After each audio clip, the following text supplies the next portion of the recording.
Hello students, welcome back again. आज हम लोग जो है 10th पॉलिटिकल साइंस सियासियात का जो है लास्ट चैप्टर, जो आखिरी सबक है, पांचवा, भारतीय जमहूरियत को दरपेश चैलेंज, इस सबक के सवाल व जवाब आज हम लोग देखने वाले हैं। तो चलिए शुरू करते हैं हम लोग।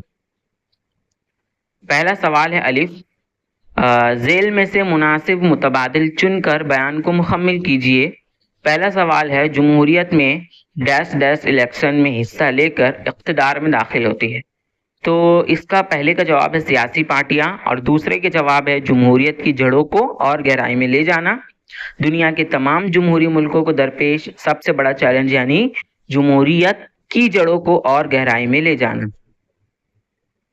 सवाल नंबर 2 था हमारा, दर्ज झेल बयानात सही हैं गलत वजूहात के साथ लिखिए। पहला, जमहूरियत को कायम रखने के लिए मुस्तैद रहना जरूरी है, ये बयान सही है।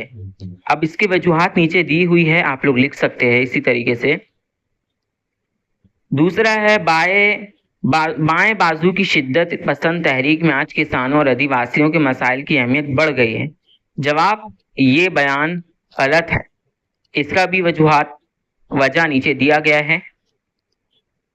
तीसरा, इलेक्शन में बदउनवानियों की वजह से लोगों का जमहूरी अमल पर से भरोसा उठ सकता है, ये बयान सही है। फिर उसके नीचे का आपको लिखना होगा। तीसरा सवाल है, नोट लिखिए। पहला, बाएं बाजू वाले शिद्दत पसंद, इसका जवाब आपको यहाँ पर इस तरीके से दिया हुआ है 3 पॉइंट में। दूसरा है बदउनवानी, इसका भी जवाब आपको 4 पॉइंट में नीचे दिया गया है, आप लोग इस तरीके से लिख सकते हैं बदउनवानी का।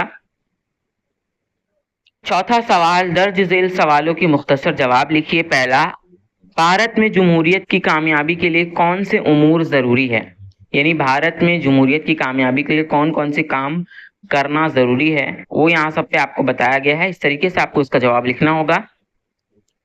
दूसरा है, सियासत में मुजरिमाना अनासुर के शामिल होने से कौन से असरात होते हैं, तो इसका भी जवाब यहाँ पर आपको दिया गया है।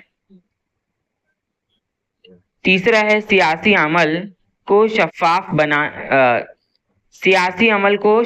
बनाने की कोशिशें की जाती है, इसका जवाब यहाँ पर आपको दिया गया है। तो ये थे इस सबक के सवाल व जवाब। उम्मीद है आज आपका आखिरी चैप्टर मुकम्मिल हो गया होगा।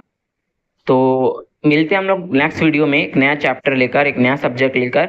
बाय।